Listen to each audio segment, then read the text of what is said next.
السلام علیکم ورحمۃ اللہ وبرکاتہ۔ میں ہوں آپ کا اپنا نعیم تیفور، چشم بد دور بہت ہی دور۔ You are watching successful life with اسلام۔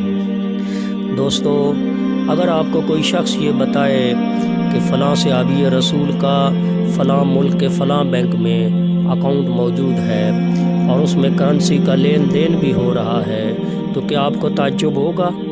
ضرور ہوگا، کیوں نہیں ہوگا؟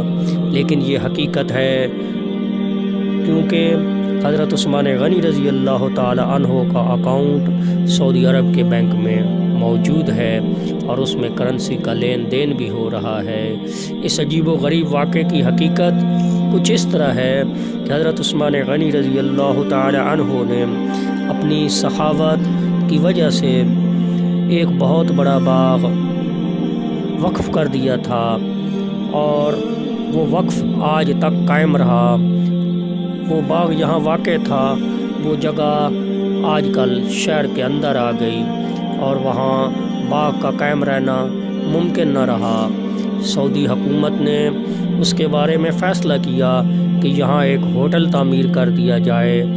وہاں ایک 5 اسٹار ہوٹل تعمیر کیا گیا اور اس ہوٹل کی آمدن ایک بینک میں حضرت عثمان غنی رضی اللہ تعالی عنہ کے نام سے جمع کرائی جانے لگی۔ اب وہ رقم وہاں جمع ہوتی رہتی ہے اور سال کے بعد حساب کتاب کر کے جو اضافی رقم ہوتی ہے وہ صدقہ و خیرات کر دی جاتی ہے، غریبوں مسکینوں میں تقسیم کر دی جاتی ہے۔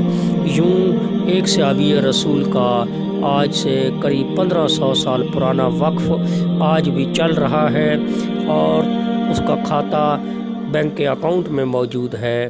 دوستو، حقیقت یہ ہے کہ وقف ایک ایسی نیکی ہے جو صدیوں تک آپ کے کام آ سکتی ہے، اور وقف کرنے کا رواج جو نبی پاک نے اپنی امت کو سکھایا تھا، اس کے پیچھے یہی حقیقت تھی کہ آدمی دنیا سے چلا بھی جائے تو اس کے لیے نیکیوں کا خزانہ قائم اور دائم رہے۔ والسلام مع الخیر۔